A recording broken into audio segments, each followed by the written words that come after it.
We're live. Hi, everybody. This is Loren Baker, founder of Search Engine Journal. With me, I have Michael Johnson from the team over at Page One Power. How's it going, Michael? Good, Loren. Good to be talking with you. Absolutely. So, we've worked with you guys quite a bit in the past. Just to let everybody know, Page One Power is going to be a sponsor and also running a workshop at the upcoming SEJ Summit, January 12th. So we're really happy to have you on. We've worked a bit in the past. You guys ran some workshops in real life when we did a Chicago show and at our last E-Summit as well. How was that experience for you, by the way? I mean, the last E-Summit was great. In terms of digital shows, I would say SEJ probably did the best job of creating engagement opportunities between vendors and people attending the show. So we were really pleased with that. I mean, what we did was we gave a quick presentation. I gave one about link building at that show, just called Fantastic Links and Where to Find Them. And afterwards, we workshop websites. We just showed, said, send us your site. We'll walk you through examples of how you could build links for your website. And it was crazy. We had like probably 200 people just hanging out in our booth online, just talking with us. And I mean, at most digital shows, we're lucky to get 2 people in our booth at one point talking to us. So the engagement was awesome. And I thought you guys did a great job creating that connection between vendors and attendees.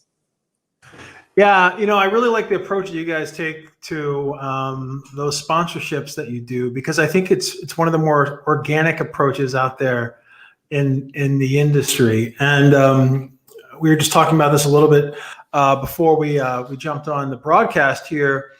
But we also had Page One Power doing, I think it was a half-day workshop at our SEJ Summit in Chicago like 3 years ago. Maybe it's 4 years ago now. I can't really remember. But we actually had an issue because there were so many people going over to your workshop. We're like, where is everybody? They're supposed to be in here where the speakers are. And they were over in that giant middle room getting their links looked at and their link strategy looked at. So like, wow, you guys have figured something out on that front.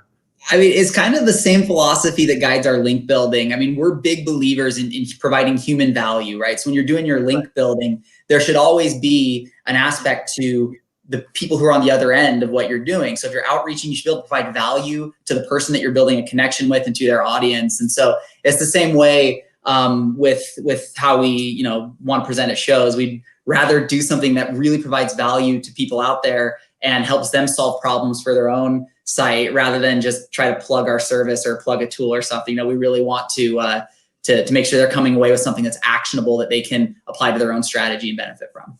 If you can build trust and relationships through link outreach, pretty sure you can with people in the room as well. So yeah, that's through an email, you can do it. One of the simplest things about outreach that I think is really overlooked is the whole trust factor and value factor. Like, what can you bring to that conversation in the course of like the subject and the first paragraph of the email, if you're using email for outreach? So do you have any like tips on that side? Any easy takeaways we can talk about real quick?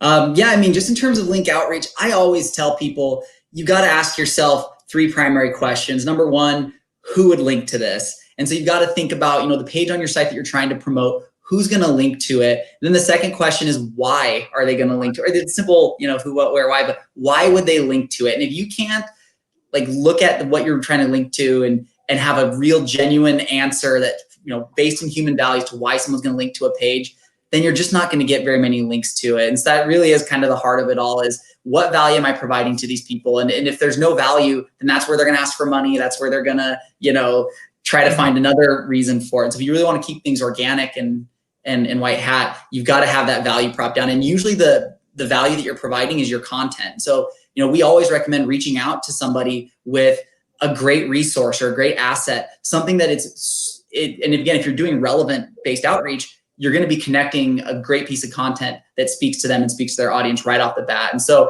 that's one of the things I find is just personalization.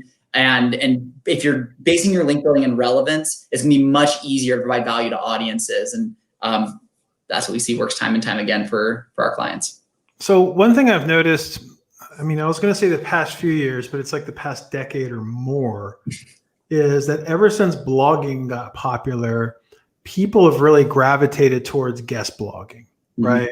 Whether it's doing a byline on a site where you have your author information at the bottom and maybe a link to your site, or the ability to write something up or have something written and have something published on a blog that links back to you. It's gotten so popular, in fact, that some companies consider that to be 100% of link building at the end of the day, right? So putting all of your eggs in one basket. I think what we found with the Google Penguin update and things like that is sometimes when you do that, you can drop that basket and everything's demolished, right?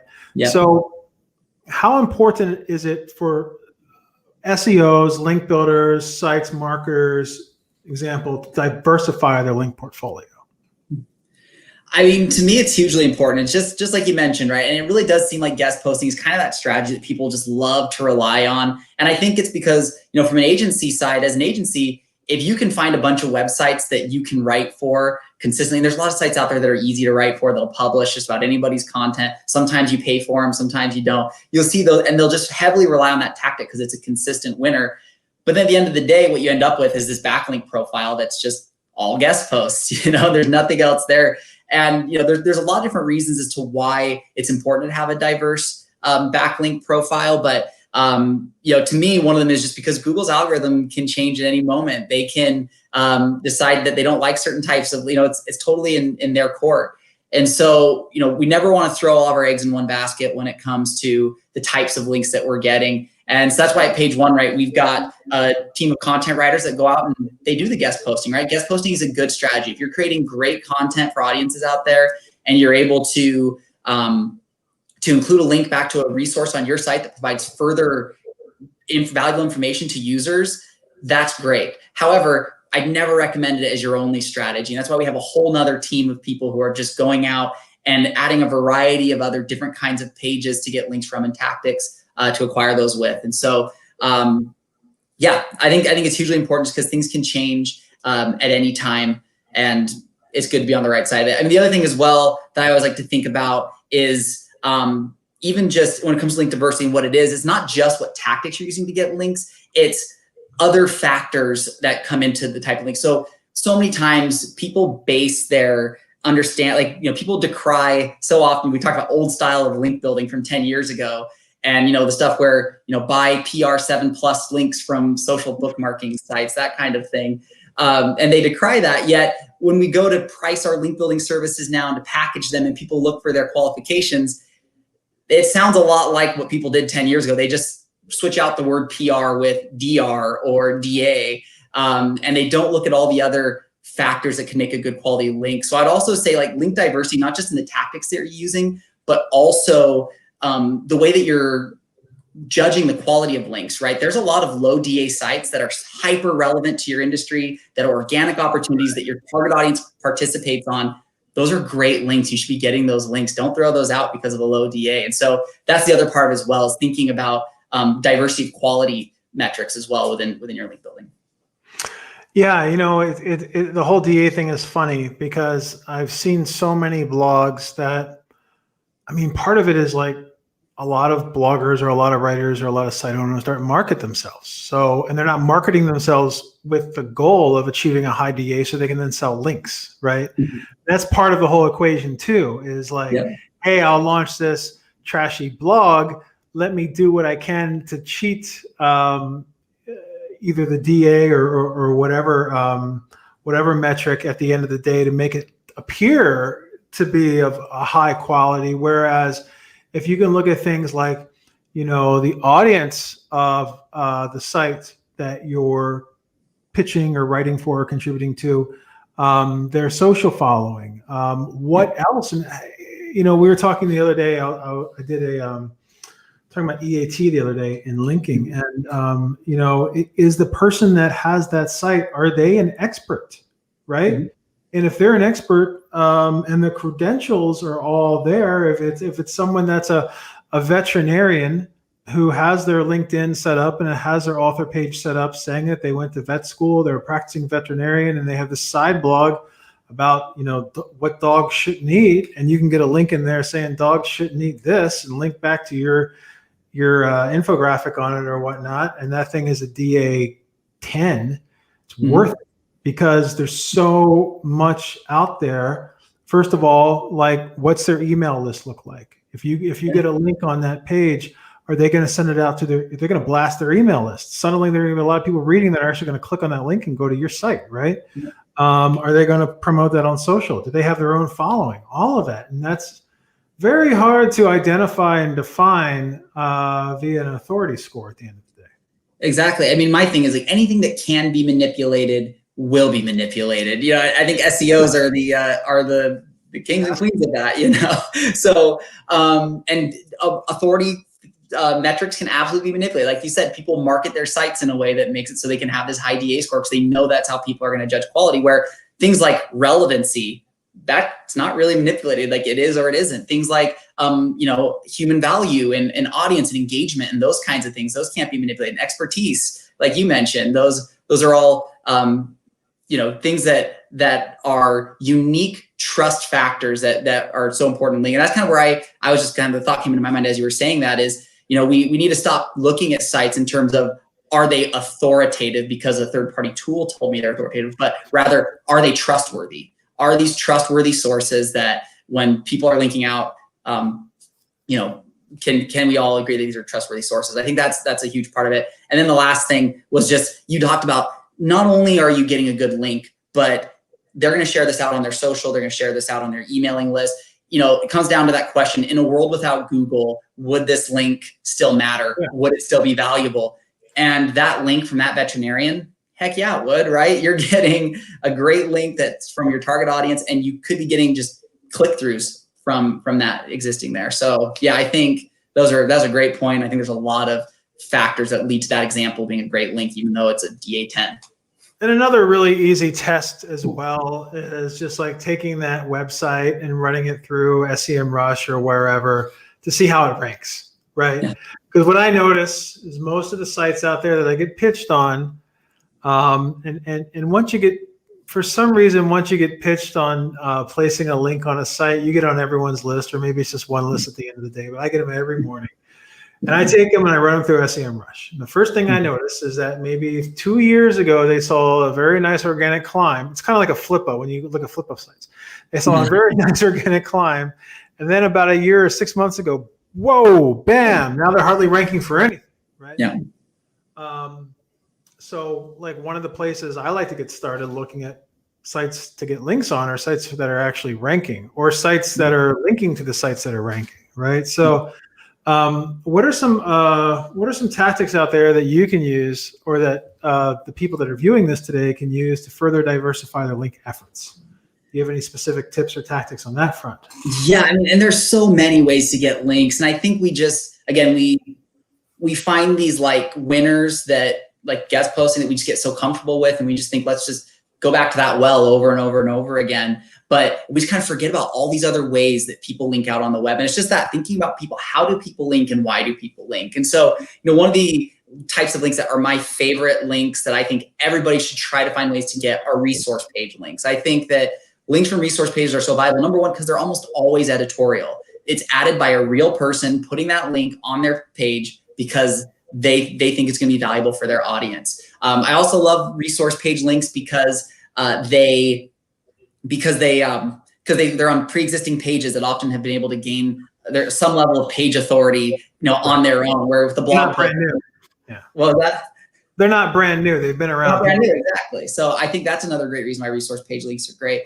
How to get resource page links, that's a whole nother part of the equation because they're truly, editorial organic links. They don't just come up naturally. Sometimes they do if you have an amazing piece that goes viral, but usually you have to find a way to provide value to get them to add that page. And so usually what, we recommend doing is creating a guide of some kind. So first of all, doing the research to see what kinds of resource pages exist for relevant audiences that you want to connect with. And then from there, creating a guide that speaks to that audience and that solves problems for them that relate to these resource pages. From there, you're no longer on a hope and a prayer asking to get added to this resource page. You're approaching them because you have a piece of content that your research has told you usually gets linked to on pages like this, and that will give you a great opportunity to get added there. So resource page links is one that I love, and that I would always recommend clients try to find ways to attract. What about unlinked mentions? Are you big into that? Do you find any success on that side? I love unlinked mentions simply because they are places that you should have had a link anyways. If somebody's mentioning your brand out there, it's usually good courtesy just to link out so people can find what they're referring to, especially if they're referring to something that they got a piece of information from, right? If they cite something from you and they forget to link to you, it's usually common courtesy to link in that situation. So yeah, we love doing unlinked mentions, but a lot of people just think about unlinked mentions in terms of, did my company name get mentioned? But there's so many other ways that you can get mentions. Think about your leadership team, right? If you have a prolific person in your company who does a lot of interviews, who gets quoted in a lot of places, search for those opportunities. Sometimes you can convert those into links back to your site. If you got a product, like, let's say, I'm trying to think of an example of a company that I don't work with. Flowbee. There's been a huge news cycle recently about George Clooney using a Flowbee for the past 20 years. There you go. I'm not sure if a Flowbee marketing team still exists, but maybe that's a good example. We'll call it Flowbee and see what we can do for them. But yeah, there's so many opportunities like that. And I had one other one.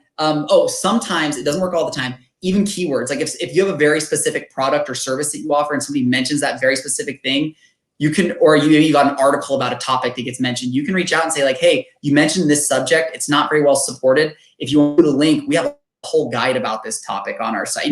We've even seen that work. It's the hottest way to, the most consistent winner, but there are opportunities to get links doing that as well. It's a great way to maybe get a quote in there as well too, right?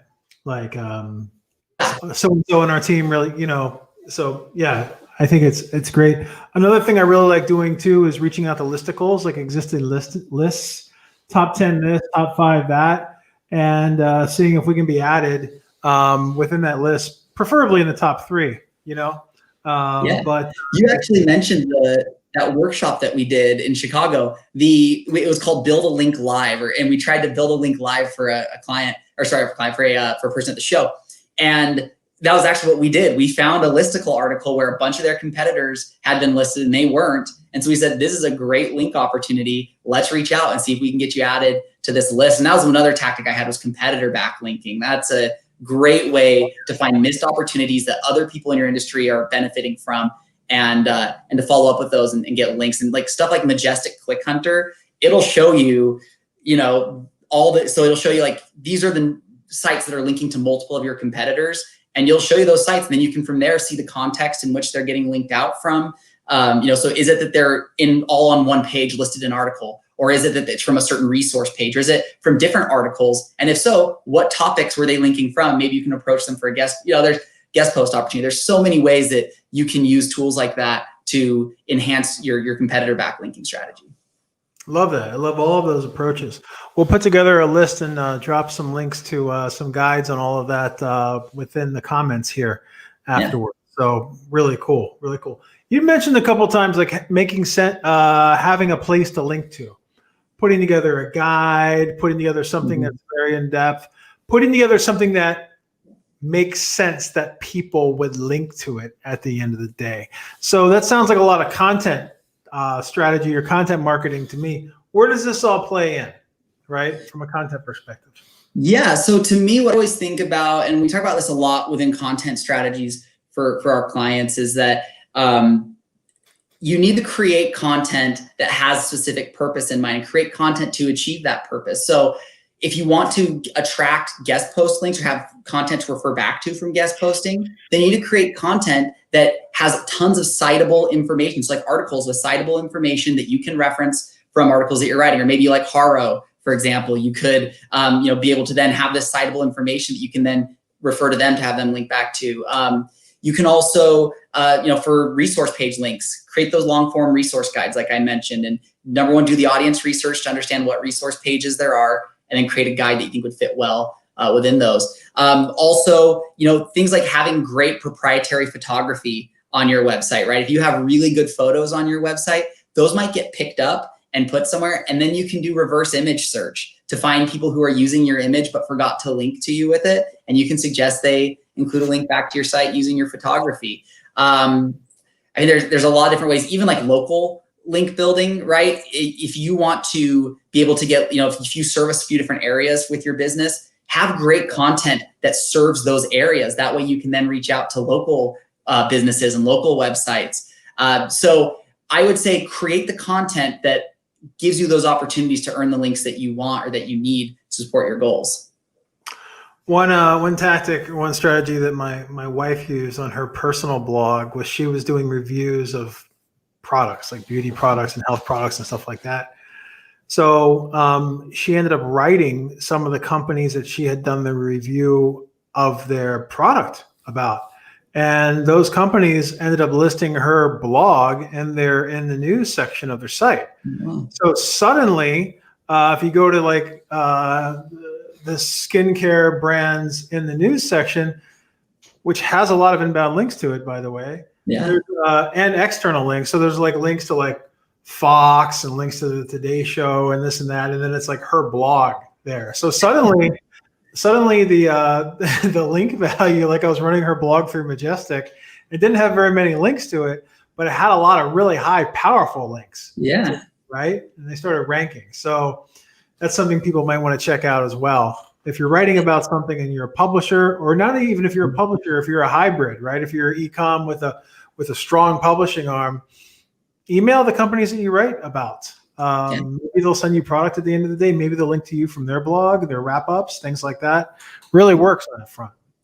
Yeah, I mean, it's so funny. So often people only create the content so they can get the link, or they only do the things to get the link, where a lot of link opportunities just come because you're doing a good job. You're building connections, you're building relationships and all those things. And just like you said, she had these great reviews, and then she said, oh, let me reach out to the company I did the review for and see if they'll give me a link. And then they do.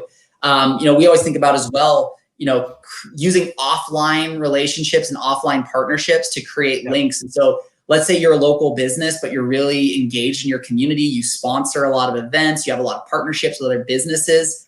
Those are 100% opportunities to reach out and just use your partnership and your relationship with that person and, say, hey, we've been partners for years now. Would you want to include a link back to our site? Or we've been sponsoring this event for years now. I saw you list us as one of your sponsors, but you didn't link, with that. There's so many ways to use those, offline relationships and partnerships to attract great quality links. Love it. These have been some really great ideas. So looking forward to it. In the workshop that you're going to be doing at SEJE Summit, is there anything that you really want to focus on that front, or any strategies and tactics that you want to shine a spotlight on that you can give us a little preview of? Right yeah, here? Definitely. We're going to be talking about, and it's going to be kind of a funny presentation. So last year we went with the Harry Potter theme with fantastic links and where to find them. This year we're doing content. So it's called Be Feared and Loved, Ranking Content the Michael Scott Way. So it's an office themed presentation where we're going to let Michael Scott guide us through the world of how to rank your website or how to rank your content. Because time and time again, what I find is brands come to me and they want to rank for a specific keyword. And there's usually 3 areas where I see brands fall short and reasons why they're not ranking well. And so we're going to walk through each one of those and then provide what the solutions are. And so we're going to give examples of, like, here's a brand that's actually having this exact same problem that's failing this area. Here's what we do to fix it for them. And then afterwards, if people want to ask us questions, send us blog content that they're creating or keywords they want to try to rank for, we can walk them through step by step of, here's what we would do. Here's probably some steps you should take right now to try to work on that. Well, I'm going to make sure I rewatch some episodes of The Office. And I'm debating it. We've tried it other shows. We might do it here. We might do an office trivia at the end and give away some lunches or something through Grubhub if people answer the questions correct. Maybe we'll do some trivia at the end. So if you do buff up on your office knowledge, there might be a lunch in it for you. There you go. I'll make sure those are billable hours as well on the SEJ office.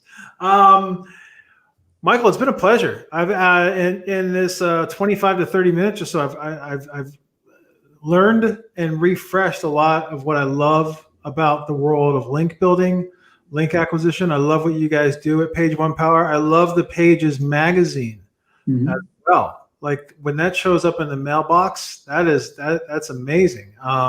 Every single time. So you guys are doing a really great job, not only as building your brand up, but also really practicing what you preach at the end of the day as well. How many other companies put out a real print magazine? Like IKEA just made news today because they stopped printing their catalog, right? You guys are printing like old school, printing them and shipping them out. heavy paper, right? None of that cheap stuff. Yeah. Print magazine issues. It's amazing. I was gonna say, I just took them. I have them in my home office here. I think I put them in another place in my house. I could have just busted one out and showed you real quick. But yeah, they're great. Somewhere you don't want to see the rest of my office, so it's great thing. So yeah, and really, again, it just comes down to providing value to the community and building partnerships and relationships that way. And again, it's because of our background as link builders, we really live that out in our own marketing strategy. And it's kind of the way to be. Yeah, it's really cool. And one thing I would like to add is that for those of you that work in-house and you're not part of the SEO community or whatnot, look at what companies like Page One Power are doing. Look at what companies like SEJ are doing and things like that to really build up the reputation amongst your industry, because in a matter of months or a year or so, you can become the figurehead. You can become the thought leader within your own industry itself. And it really does pay off. There's thought leaders within SEO. There's thought leaders within plastics fabrication. There's thought leaders within furniture, within basement repair, within almost every single industry out there. So see what others are doing. Look what others are doing within other industries. And it's really something that you can copy or emulate in your own industry and build those links that can be so hard to get those speaking gigs, get those quotes in magazines and publications, maybe even get on TV, et cetera, et cetera, et cetera. I can't remember who said it, but it was like someone from Google that said like the best way to get ranked is to be the best brand. And so much of it is true. If you become an authority in your space, you become a thought leader in your space. Again, one of the best ways to show that you're a thought leader and that you're an industry leader is through your content. So create great content that answers all the questions that your audience has. Be that expert, and then from there promote your content and get links to it. I mean, that's really what it comes down to. The heart of it is being the expert, being that thought leader, and creating that content. From there, you add that SEO strategy on top of it, but it really comes down to being the best brand. And if you follow that advice that you just gave, you'll be well on your way to doing that. Yeah, and play the long game, right? Market Brew started out with 1 subscriber at one time. SEJ started out as a free Blogspot template 17 years ago. I know it's hard. We're very programmed to think quarter by quarter, year over year, year over year. But some projects take a little bit longer to do, and the ROI at the back end can be pretty huge. So, yes. Anything else you'd like to add before we sign off? I mean, not much else. Thanks so much for having me. I love the conversation. I love chatting about link building. Again, it's something that I've dedicated most of my life to for the last 8 years, and love chatting about it and talking strategies. Most importantly, we love helping people and helping them get on their way. So glad that we could connect and hopefully give some good insights today. Awesome. Absolutely. It's been a pleasure having you on here at the SEJ show / SEJ eSummit preview. Just as a reminder to everyone, I dropped a link to searchenginejournal.com / SEJ-eSummit, or you can just search on Google for Search Engine Journal eSummit. Feel free to register. The folks at Page One Power will be there. We'll have a lot of great speakers. Check out the speaker list. It's growing on a daily basis. Michael, it's been amazing. I'll let you get back to work. I know you guys have the 4-day work weeks, so we do 4 10s, cramming them in. I know. So awesome. Take care, and I'll talk to you soon. Thanks a lot, Loren. We'll see you soon. Thanks, everybody.